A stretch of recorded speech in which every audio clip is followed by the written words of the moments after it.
ನಮಸ್ತೆ ಆತ್ಮೇರೆ, ನಿಮ್ಮೆಲ್ಲರ ಹಿತೈಷಿ ಆಧ್ಯಾತ್ಮಿಕ ಚಿಂತಕ, ಶಿಕ್ಷಕ, ಚಿತ್ತಚೇತನ ಜೀವನ ದರ್ಶನ ಅನ್ನುವ ಕಾರ್ಯಕ್ರಮಕ್ಕೆ ತಮ್ಮೆಲ್ಲರಿಗೂ ಪ್ರೀತಿಯ ಸ್ವಾಗತ ಸುಸ್ವಾಗತ. ಸ್ನೇಹಿತರೆ, ಇಂದಿನ ವಿಷಯ ನಕಲಿ.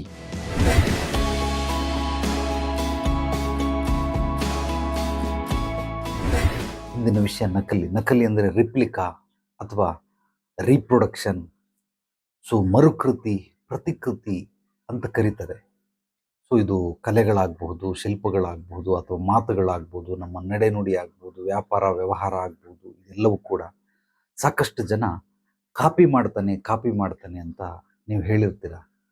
ಎಷ್ಟೋ ಜನರು ಈ ಕಲಾವಿದರು ಮೂಲವಾಗಿ ನೀನು ಬರೆದಿರೋಂತಹ ಕಲಾಕೃತಿ ಕಾಪಿ, ಯಾರೋ ಒಬ್ಬ ದೊಡ್ಡ ಕಲಾವಿದ ಮಾಡಿರೋದನ್ನ ನೀನು ಕಾಪಿ ಮಾಡಿದ್ಯಾ ಅಂತ. ನೋಡಿ ಸ್ನೇಹಿತರೆ, ಇಲ್ಲಿ ಕಾಪಿ ಅನ್ನೋದು ಏನೂ ಇಲ್ಲ ಜಗತ್ತಲ್ಲಿ. ಯಾರೂ ಕಾಪಿ ಮಾಡೋದಕ್ಕೆ ಸಾಧ್ಯವಿಲ್ಲ. ಕಾಪಿ ಮಾಡಬಹುದು, ಆದರೆ ಕಾಪಿ ಅಂತ ನೀವೇನು ಕರಿತಾ ಇದ್ದೀರಾ ಅದು ಕಾಪಿ ಅಲ್ಲ. ಒರಿಜಿನಲ್ ಪ್ರಿಂಟನ್ನು ಮಿಷಿನ್ಗೆ ಇಟ್ಟರೆ ಅದೆಲ್ಲ ಜೆರಾಕ್ಸ್ ಮಾಡಿಕೊಡ್ತದೆ. ಅದು ಡೂಪ್ಲಿಕೇಟ್ ಕಾಪಿ.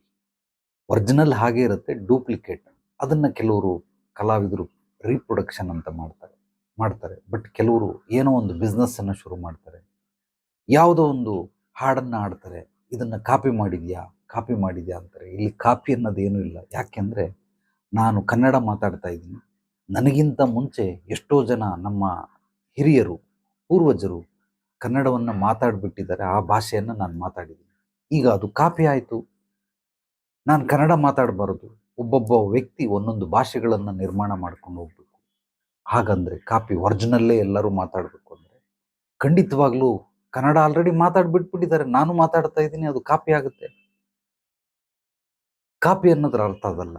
ಈಗ ನೀವು ಕಾಪಿಯನ್ನು ಮಾಡದೇನೆ, ಅಂದರೆ ಯಾರು ಕಾಪಿ ಅಂತ ಹೇಳ್ತಾರೆ, ನಕಲಿ ಅಂತ ಹೇಳ್ತಾರೆ, ಅಂಥವ್ರಿಗೆ ಹೇಳ್ತಾ ಇದ್ದೀನಿ, ಕಾಪಿಯನ್ನು ಮಾಡದೇನೆ ನಾವು ಹೇಗೆ ಸಿಂಗರ್ ಆಗೋದಕ್ಕೆ ಸಾಧ್ಯ? ಯಾರೋ ಒಬ್ಬ ಸಂಗೀತ ವಿದ್ವಾಂಸ, ಆತ ಹಿರಿಯರು ಹಾಡಿರುವಂತಹ ಗಾಯನವನ್ನು ಇವರು ಕೂಡ ಹಾಡಿ ಪ್ರಾಕ್ಟೀಸ್ ಮಾಡ್ತಾರೆ. ಅದಾದ ಮೇಲೆ ಸಿನಿಮಾದಲ್ಲೋ ಚಾನ್ಸ್ ಸಿಕ್ಕಿದ್ರೆ, ಅಥವಾ ಇವರೇ ಕವಿತೆಗಳನ್ನು ಬರೆದೋ ಬೇರೆ ಯಾರಾದರೂ ಅವಕಾಶಗಳು ಕೊಟ್ಟರೆ ಆ ಹಾಡನ್ನೇ ಇವರು ಹಾಕ್ತಾರೆ. ಇವ್ರದ್ದು ಒರಿಜಿನಲ್ ಸಾಂಗ್ ಅಂತ ಕರೀತಾರೆ. ಆದರೆ ಬೇರೆಯವ್ರು ಹಾಡಿರೋದನ್ನು ಕಲಿದೇನೆ, ಹಾಡ್ದೇನೆ, ನೋಡ್ದೇನೆ, ಕೇಳ್ದೇನೆ ನಾವು ಹೇಗೆ ಹೊಸದನ್ನು ರೂಪಿಸಕ್ಕಾಗುತ್ತೆ? ನೀವು ಹೇಳಿ. So copy. ಜಾಕಿರ್ ಹುಸೇನ್ ತಬಲಾ ಬಾರಿಸ್ತಾನೆ, ಅವನ ಥರನೇ ಇವನು ನುಡಿಸ್ತಾನೆ, ಅವನು ಕಾಪಿ ಮಾಡ್ತಾವನೆ. ಹಂಗಂದ್ರೆ ತಬಲಾ ನುಡಿಸೋರು ಇಡೀ ಪ್ರಪಂಚದಲ್ಲಿ ಮೊಟ್ಟ ಮೊದಲನೇ ತಬಲಾ ವಾದಕ ಜಾಕಿರ್ ಹುಸೇನೇನ? ಅದಕ್ಕಿಂತ ಮುಂಚೆ ಯಾರು ತಬಲಾ ವಾದಕರು ಇರ್ಲಿಲ್ವಾ? ಇದ್ರು. ಅವನು ಹೇಗೆ ನುಡಿಸ್ತಾನೆ, ಇವನು ಹಾಗೆ ನುಡಿಸ್ತಾನೆ. ತಬಲಾನ ನುಡಿಸೋದೇ ಹಾಗೆ. ಅದರಲ್ಲಿ ವಿಭಿನ್ನತೆ ಅಂತ ಇರ್ತದೆ. ಈಗ ಡಾಕ್ಟರ್ MBBS MD ಮಾಡಿರ್ತಾರೆ, ಒಬ್ಬೊಬ್ರು ಒಂದೊಂದ್ರಲ್ಲಿ ಸ್ಪೆಷಲಿಸ್ಟ್.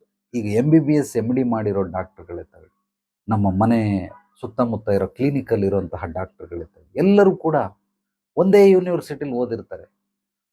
ಆದರೆ ಅವರ ಕೈಗುಣಗಳು ಬೇರೆ ಬೇರೆ. ಆದರೆ ಡಾಕ್ಟ್ರು ಕೊಡೋ ಮೆಡಿಸನ್ ಎಲ್ಲ ಒಂದೇ. ನೆಗಡಿಗೆ ಏನು ಮಾಡಬೇಕು ಅದಕ್ಕೆ ಅವರು MBBS ಅಲ್ಲಿ ಹೇಳ್ಕೊಟ್ಟಿರ್ತಾರೆ. ಎಲ್ಲ ಡಾಕ್ಟ್ರಿಗೂ ಅದನ್ನೇ ಹೇಳ್ಕೊಟ್ಟಿರ್ತಾರೆ. ಕೆಮ್ಮಿಗೆ ಏನು ಮಾಡಬೇಕು ಎಲ್ಲರಿಗೂ ಅದನ್ನೇ ಹೇಳ್ಕೊಟ್ಟಿರ್ತಾರೆ. ಪ್ರತಿಯೊಂದು ಅಂಗಾಂಗಗಳಿಗೆ ಅಲ್ಲಿ ಒಂದು ವರ್ಷದಲ್ಲಿ ಪಾಸಾಗಿ ಡಾಕ್ಟರಾಗಿ ಪರಿವರ್ತನೆ ಆದಂತಹ ವಿದ್ಯಾರ್ಥಿಗಳು ಸಾಕಷ್ಟು ಜನ ಇರ್ತಾರೆ. ಎಲ್ಲರಿಗೂ ಅದೇ ಪಾಠನೇ. ಈಗ ನಾವೆಲ್ಲ ಶಾಲೆಗೆ ಹೋಗಿರ್ತೀರಿ, ಗಣಿತ ಒಬ್ಬೊಬ್ರಿಗೂ ಒಂದೊಂದು ಗಣಿತ ಹೇಳ್ಕೊಡ್ತಾರ? ಇಲ್ಲ, ಎಲ್ಲರಿಗೂ ಗಣಿತ ಹೇಳ್ಕೊಡ್ತಾವ್ರೆ. ಆ ಗಣಿತವನ್ನ ಆತ ಎಷ್ಟು ಪ್ರಮಾಣದಲ್ಲಿ ಅರ್ಥ ಮಾಡ್ಕೊಂಡಿರ್ತಾನೆ, ಅರ್ಥ ಮಾಡಿಕೊಂಡ ನಂತರ ಆತ ಬಳಸ್ಕೊಳ್ಳುವಂತಹ ರೀತಿ ನೀತಿ ಇದೆಯಲ್ಲ, ಅದು ಅವನ ಶೈಲಿ ಆಗುತ್ತೆ. ಆದರೆ ಗಣಿತನೇ ಬಳಸಂಗಿಲ್ಲ. ನಾನು ಪೂರ್ವಜರು ಬಳಸಿದ್ರು, ನಮ್ಮ ಅಣ್ಣ ಓದಿದ್ದ ಗಣಿತ ನಮ್ಮ ಅಣ್ಣಂದು, ನೀನ್ ಯಾಕೆ ಅದನ್ನು ಕಾಪಿ ಮಾಡ್ತಾ ಇದೆಯಾ ಅಂದ್ರೆ ಏನು ಹೇಳೋಣ? ಸಾಕಷ್ಟು ಜನ ಈ ರೀತಿ ವಾದ ಮಾಡ್ತಾರೆ, ಕಾಪಿ ಮಾಡ್ತಾ ಇದೆ ಅಂತ. ಯಾರನ್ನು ಕಾಪಿ ಮಾಡೋದಿಲ್ಲ. ಈ ಕಾಪಿ ಅನ್ನೋ ವರ್ಡು ನೆಗೆಟಿವ್ ವರ್ಡ್. ಅಂದರೆ ವ್ಯಕ್ತಿಗತವಾಗಿ ಇದನ್ನು ಬಳಸಬೇಡಿ. ಏನೋ ಜೆರಾಕ್ಸ್ ಮಾಡಿಸೋದಕ್ಕೆ ಒರಿಜಿನಲ್ ಕಾಪಿ ಅದು ಓಕೆ, ಅದು ಸ್ಥೂಲವಾಗಿರುವಂಥದ್ದು. ಬಟ್ ಸೂಕ್ಷ್ಮವಾಗಿ ಕೆಲವೊಂದು ವ್ಯಕ್ತಿಗಳಿಗೆ ಇದನ್ನು ಬಳಸಿ ಹರ್ಟ್ ಮಾಡ್ತೀರಾ. ನೀನು ಅಂಬರೀಷ್ ಥರ ನಡೀತೀಯಾ, ನೀನು ವಿಷ್ಣುವರ್ಧನ್ ಥರ ಮಾತಾಡ್ತೀಯಾ, ನೀನು ರಾಜ್ಕುಮಾರ್ ಥರ ನಿಂತ್ಕೊಳ್ತೀಯಾ. ಸೊ ಆತ ಅಭಿಮಾನಿಗಳು ಅಂತ ಅಂದಮೇಲೆ ಇನ್ಸ್ಪೈರ್ ಆಗಿರ್ತಾರೆ, ಅವರಿಂದ ಪ್ರೇರಣೆಗೊಂಡಿರ್ತಾರೆ. ಅವರ ಒಂದು ಪ್ರಭಾವ ಇವ್ರ ಮೇಲೆ ಬೀರುತ್ತೆ, ಬೃಹದಾಕಾರವಾಗಿ ಇಂಪ್ಯಾಕ್ಟ್ ಬೀರುತ್ತೆ. ಆದ್ದರಿಂದ ಎಲ್ಲೋ ಅವರಿಗೆ ಅರಿವಿಲ್ಲದಂಗೆ ಆ ಒಂದು ಅಂಶ ಅವರಲ್ಲಿ ಸೇರ್ಕೊಂಡ್ಬಿಟ್ಟಿರ್ತದೆ. ಪೂರ್ತಿ ಅಂಶ ಅಲ್ಲ, ಕೆಲವೊಂದು ಅಂಶಗಳು ಪರ್ಸೆಂಟೇಜ್ ಅದರೊಳಗಡೆ ಇರೋದ್ರಿಂದ ಅವರು ಆ ರೀತಿ ಮಾಡ್ತಾರೆ. ಆಮೇಲೆ ಬೆಳೀತಾ ಬೆಳೀತಾ ಬೆಳೀತಾ ಬೆಳೀತಾ ಚೇಂಜ್ ಆಗ್ತಾರೆ. ಮೊಟ್ಟ ಮೊದಲನೇ ಬಾರಿಗೆ ಸಿನಿಮಾ ರಂಗದಲ್ಲಿ ಅಮಿತಾಬ್ ಬಚ್ಚನ್, ನಾವೆಲ್ಲ ಚಿಕ್ಕದ್ರಲ್ಲಿ ನೋಡಿರ್ಬೋದು, ಸೈಡ್ ಕ್ರಾಪ್ ಬಾಚ್ತಾ ಇದ್ರು, ಸೆಂಟ್ರ್ ಬಾಚ್ತಾ ಇದ್ರಿ. ಆದರೆ ಸೆಂಟ್ರು ಇಲ್ಲ, ಕ್ರಾಪು ಇಲ್ಲ. ಇಲ್ಲಿ ಅಮಿತಾಬ್ ಬಚ್ಚನ್ ಹೇರ್ ಸ್ಟೈಲ್ ಅದನ್ನ ಕಾಪಿ ಮಾಡ್ದ ಶಾರುಖ್ ಖಾನ್. ಸೊ ಶಾರುಖ್ ಖಾನ್ ಕೂಡ ಅದೇ ರೀತಿ ಬಾಚ್ತಾ ಇದ್ದ. ಆಮೇಲೆ ಸಿನಿಮಾ ರಂಗದಲ್ಲಿ ಬೇರೆ ಬೇರೆ ಹೇರ್ ಸ್ಟೈಲ್ಗಳು ಬರ್ತವೆ. ಅದನ್ನ ನೋಡಿ ಶಾಹಿದ್ ಕಪೂರ್, ಸೊ ಆತ ಕೂಡ ಕಾಪಿ ಮಾಡ್ದ. ಇದು ಯಾವುದು ಕಾಪಿ ಅಲ್ಲ, ಇನ್ಸ್ಪೈರ್ ಆಗುವಂಥದ್ದು. ಸೊ GK ವೆಂಕಟೇಶ್ ಅತ್ಯದ್ಭುತವಾದ ಸಂಗೀತ ವಿದ್ವಾಂಸರು. ಸೊ ಕನ್ನಡ ನಾಡಿಗೆ ಸಾಕಷ್ಟು ಕೊಡುಗೆಯನ್ನು ಕೊಟ್ಟಿದ್ದಾರೆ. ಅವರ ಶಿಷ್ಯ ಇಳಯರಾಜ.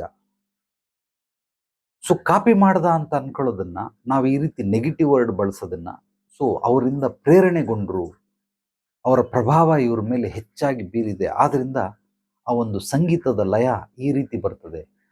ಮಾಡ್ತಾರೆ, ಪ್ರತಿಯೊಬ್ರು ಕಾಪಿ ಮಾಡಲೇಬೇಕು, ಮಾಡದೆ ಹೋದ್ರೆ ಸಾಧ್ಯವೇ ಆಗೋದಿಲ್ಲ. ಆದರೆ ಬೆಳೀತಾ ಬೆಳೀತಾ ಬೆಳೀತಾ ಅವ್ರದೇ ಶೈಲಿ ಬಂದ್ಬಿಡುತ್ತೆ. ಈಗ ಅಮಿತಾಬ್ ಬಚ್ಚನ್ ನಟನೆ ಬೇರೆ, ಶಾರುಖ್ ಖಾನ್ ನಟನೆ ಬೇರೆ, ಶಾಹಿದ್ ಕಪೂರ್ ನಟನೆ ಬೇರೆ, ಆದರೆ ಹೇರ್ ಸ್ಟೈಲ್ಗಳೆಲ್ಲ ಒಂದೇ ಇದೆ. ಯಾಕೆಂದ್ರೆ ಅವರಿಂದ ಪ್ರಭಾವಿತರಾಗಿ ಈತ ಮಾಡ್ಕೊಂಡ, ಈತನಿಂದ ಪ್ರಭಾವಿತನಾಗಿ ಮತ್ತೊಬ್ಬ ಮಾಡ್ಕೊಂಡ, ಅವನಿಂದ ಪ್ರಭಾವಿತನಾಗಿ ಇನ್ನೊಬ್ಬ ಮಾಡ್ಕೊಳ್ತಾನೆ. ಇದನ್ನ ದಯಮಾಡಿ ಯಾರ್ಯಾರು ಮನಸ್ಸಲ್ಲಿದ್ದೀರಾ ಅಥವಾ ನಿಮಗೆ ಮನಸ್ಸಲ್ಲಿದ್ದರೂ ತೆಗೆದುಬಿಡಿ. ಬೇರೆಯವ್ರು ಯಾರಾದರೂ ಅಣಕ ಮಾಡ್ತಾ ಇದ್ರೆ ಅದನ್ನು ಸೀರಿಯಸ್ ಆಗಿ ತಗೊಳ್ಬೇಡಿ. ಈ ಜಗತ್ತಲ್ಲಿ ಎಲ್ಲವೂ ಕೂಡ ಕಾಪಿನೇ. ನಾನೊಬ್ಬ ಮನುಷ್ಯ, ನನಗಿಂತ ಮುಂಚೆ ಎಷ್ಟೋ ಜನ ಮನುಷ್ಯರು ಉದ್ಭವ ಆಗ್ಬಿಟ್ಟವ್ರೆ, ಹಂಗಾದ್ರೆ ನಾನು ಮನುಷ್ಯ ಆಗಂಗಿಲ್ಲ. ನಾನು ಬೇರೆ ಏನೋ ಆಗಬೇಕು, ವಿಚಿತ್ರವಾಗಿ ಹುಟ್ಟಬೇಕು, ವಿಭಿನ್ನವಾಗಿ ಹುಟ್ಟಬೇಕು, ವಿಶೇಷವಾಗಿ ಹುಟ್ಟಬೇಕು. ಆ ರೀತಿ ಪ್ರತಿಯೊಬ್ಬ ವ್ಯಕ್ತಿ ವಿಶೇಷತೆ, ವಿಭಿನ್ನತೆ, ವಿಚಿತ್ರತೆ ಅಂತ ಹುಟ್ಕೊಂಡೋದ್ರೆ ಅವನನ್ನು ಮನುಷ್ಯ ಅಂತಾರ, ಇದನ್ನು ಭೂಮಿ ಅಂತ ಕರೀತಾರ? ಖಂಡಿತವಾಗ್ಲಿಲ್ಲ. ಗಾಳಿ ಎಲ್ಲರಿಗೂ ಕೂಡ ಒಂದೇನೆ.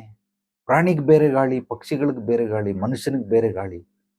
ಇಂಡಿಯಾದಲ್ಲಿ ಬೀಸೋ, ಕರ್ನಾಟಕದಲ್ಲಿ ಬೀಸೋ ಗಾಳಿ, ಆಂಧ್ರದಲ್ಲಿ ಬೀಸೋ ಗಾಳಿ, ಈ ಥರ ಗಾಳಿಲಿ ಭೇದ ಭಾವಗಳನ್ನು ಮಾಡ್ತಾ ಆ ರೀತಿ ಕಾಪಿ, ಅದು ಗಾಳಿ ಕಾಪಿ ಆಗಬಾರದು. ನಮಗೆ ಒರಿಜಿನಲ್ ಗಾಳಿ ಬೇಕು. ಎಲ್ಲವೂ ಕೂಡ ಒರಿಜಿನಲ್ಲೇ. ಆದರೆ ಸಾಕಷ್ಟು ಜನ ಈ ರೀತಿ ಅಣಕ ಮಾಡ್ತಾರೆ. ದಯವಿಟ್ಟು ಆ ಕಾಪಿ ಅನ್ನೋ ವರ್ಡನ್ನು ಬಿಟ್ಬಿಡಿ. ನಕಲಿ ಮಾಡ್ತಾವನೆ. ಕೆಲವರು ಅದನ್ನು ವೃತ್ತಿಯಾಗಿ ಸ್ವೀಕರಿಸಿರ್ತಾರೆ. ಡಾಕ್ಟರ್ ರಾಜ್ಕುಮಾರ್ ಥರನೇ ನಡೆ, ನುಡಿ, ಮಾತು ಎಲ್ಲವೂ. ವಿಷ್ಣುವರ್ಧನ್ ಥರ ಡೂಪ್ಲಿಕೇಟ್ ವಿಷ್ಣುವರ್ಧನ್, ಅದು ವೃತ್ತಿ. ಅವರು ಕಲಾವಿದರು ಕೂಡ ಯಾರ್ದೋ ಹೆಸರಾಂತ ಕಲಾವಿದರ ಕಲಾಕೃತಿಗಳನ್ನು ಮರುಕೃತಿಯನ್ನು ಮಾಡಿಕೊಡ್ತಾರೆ. ಅದು ಅವ್ರ ವೃತ್ತಿ, ಅದನ್ನು ಮಾಡ್ಕೊಳ್ಳಿ. ಆದರೂ ಕೂಡ ಒರಿಜಿನಲ್ಗಿದ್ದಿರೋ ಬೆಲೆ ಒರಿಜಿನಲ್ಗಿರುತ್ತೆ, ಡೂಪ್ಲಿಕೇಟ್ಗಿರೋ ಬೆಲೆ ಡೂಪ್ಲಿಕೇಟ್ಗಿರುತ್ತೆ. ನಾವು ಒರಿಜಿನಲ್ ಚಾಪಾ ಕಾಗದವನ್ನು ಜೆರಾಕ್ಸ್ ಮಾಡಿದಾಗ ₹1 ₹2 ತಗೊಳ್ತಾರೆ. ಈ ಒರಿಜಿನಲ್ ಎಷ್ಟು? ₹1 ಇದು? ಖಂಡಿತವಾಗ್ಲಿಲ್ಲ. ಅದು ಕೇವಲ ಸ್ಥೂಲವಾಗಿ ನೀವು ಅದನ್ನು ಪದಗಳನ್ನು ಬಳಸಬಹುದೇ ಹೊರತು ವ್ಯಕ್ತಿಗತವಾಗಿ ವಿಚಾರಕ್ಕೋಸ್ಕರ ದಯಮಾಡಿ ಬಳಸಬೇಡಿ. ಇಲ್ಲಿ ನನ್ನ ಪ್ರಕಾರ ಎಲ್ಲವೂ ಕೂಡ ಆಲ್ರೆಡಿ ಆಗೋಗ್ಬಿಟ್ಟಿದೆ. ಎಲ್ಲ ಮಾಡಿಬಿಟ್ಟಿದ್ದಾರೆ, ಏನೇನು ಮಾಡಬೇಕು ಎಲ್ಲವೂ ಕೂಡ ಮಾಡಿಬಿಟ್ಟಿದ್ದಾರೆ. ಅದನ್ನು ನಾವು ಬಳಸ್ಕೊಂಡು ಅವ್ರಿಗಿಂತ ವಿಭಿನ್ನವಾಗಿ ಏನು ಮಾಡಬಲ್ರಿ, ನನ್ನ ಕೈಲಿ ಏನು ಸಾಧ್ಯವಿದೆ ಅನ್ನೋದನ್ನು ತಿಳ್ಕೊಂಡು ಮಾಡಿ. ಯಾರೇ ನಿಮಗೆ ಅಣಕ ಮಾಡಿದ್ರು ಕೂಡ ನೀನು ನಕಲಿ, ಅವರನ್ನು ಕಾಪಿ ಮಾಡ್ತೀಯ, ಇವರನ್ನು ಕಾಪಿ ಮಾಡ್ತೀಯ ಅಂತ ಹೇಳಿದ್ರು ಕೂಡ ಹೌದು ಅಂತ ನೇರವಾಗಿ ಒಪ್ಕೊಂಡ್ಬಿಟ್ರೆ ನಿಮಗೆ ಯಾವುದೇ ರೀತಿ ಸಮಸ್ಯೆಗಳಿರೋದಿಲ್ಲ. ಸ್ನೇಹಿತರೆ, ನಿಮಗೆ ಏನೇ ಯಾವುದೇ ರೀತಿ ಪ್ರಶ್ನೆಗಳಿದ್ದರೆ, ಡೌಟ್ಸ್ ಇದ್ದರೆ ದಯಮಾಡಿ ನನ್ನ ವಾಟ್ಸಪ್ ನಂಬರ್ಗೆ ವಾಯ್ಸ್ ಮೆಸೇಜ್ ಅಥವಾ ಟೆಕ್ಸ್ಟ್ ಮೆಸೇಜನ್ನು ಕಳಿಸಿ. ನಾನು ನೀವು ಕೇಳಿರುವಂತಹ ಪ್ರಶ್ನೆಗಳನ್ನೇ ಜೀವನ ದರ್ಶನ ಅನ್ನುವ ಕಾರ್ಯಕ್ರಮದಲ್ಲಿ ವಿಷಯವನ್ನಾಗಿ ಆಯ್ಕೆ ಮಾಡಿಕೊಂಡು ನೀವು ಕೇಳುವಂತಹ ಪ್ರಶ್ನೆಗೆ ಉತ್ತರಗಳನ್ನು ಕೊಡ್ತೀನಿ. ನನ್ನ ವಾಟ್ಸಪ್ ನಂಬರ್ಗೆ ನೀವು ಕಳಿಸಬಹುದು. ನಮ್ಮ ಚಾನಲನ್ನು ಮೊದಲನೇ ಬಾರಿ ಭೇಟಿ ನೀಡಿದರೆ ತಪ್ಪದೇ ಮರೆಯದೆ ಸಬ್ಸ್ಕ್ರೈಬ್ ಮಾಡಿ, ಲೈಕ್ ಮಾಡಿ. ಫೇಸ್ಬುಕ್ಕಲ್ಲಿ ನೋಡ್ತಾ ಇದ್ದರೆ, ಇನ್ಸ್ಟಾಗ್ರಾಮಲ್ಲಿ ನೋಡ್ತಾ ಇದ್ದರೆ ಈ ವಿಡಿಯೋವನ್ನು ನಿಮ್ಮೆಲ್ಲ ಸ್ನೇಹಿತರಿಗೆ, ಆತ್ಮೀಯರಿಗೆ ಶೇರ್ ಮಾಡಿ. ಜ್ಞಾನ ಹಂಚೋದ್ರಿಂದ ಬೆಳೆಯುತ್ತೆ. ಯಾರಿಗೆ ಯಾವುದೇ ರೀತಿ ಸಮಸ್ಯೆಗಳಿದ್ದರೆ ನೇರವಾಗಿ ಬಂದು ಭೇಟಿ ಮಾಡಿ. ನಿಮ್ಮ ಸಮಸ್ಯೆಗೆ ಕೂಲಂಕುಷವಾಗಿ ಪರಿಶೀಲನೆ ಮಾಡಿ ಪರಿಹಾರಗಳನ್ನು ನೀಡೋದ್ರ ಜೊತೆಗೆ ಭವಿಷ್ಯದಲ್ಲಿ ಅತ್ಯುತ್ತಮವಾಗಿ ಯಶಸ್ಸು ಕೀರ್ತಿ ಗಳಿಸೋದಕ್ಕೆ, ಗುರಿ ಸಾಧನೆ ಮಾಡೋದಕ್ಕೆ, ಅಭಿವೃದ್ಧಿ ಸಮೃದ್ಧಿ ಹೊಂದೋದಕ್ಕೆ ನಿರಂತರವಾದ ಬೆಂಬಲ ಮತ್ತು ಮಾರ್ಗದರ್ಶನ ನಮ್ಮ ಸುಬೋಧಿನಿ ಆಧ್ಯಾತ್ಮಿಕ ಪರಿಹಾರ ಕೇಂದ್ರದಲ್ಲಿ ಸಿಗುತ್ತೆ. ಎಲ್ರಿಗೂ ಒಳ್ಳೆಯದಾಗಲಿ. ನಾಳೆ ಮತ್ತೆ ಭೇಟಿಯಾಗೋಣ ಮತ್ತಷ್ಟು ಸತ್ವಭರಿತ ವಿಚಾರಗಳೊಂದಿಗೆ. ಎಲ್ಲರೊಳಗಡೆಗಿರುವ ಭಗವಂತನಿಗೆ ನನ್ನ ಭಕ್ತಿಪೂರ್ವ ಪ್ರಣಾಮಗಳು. ಸರ್ವೇ ಜನೋ ಸುಖಿನೋ ಭವಂತು. ಶುಭರಾತ್ರಿ.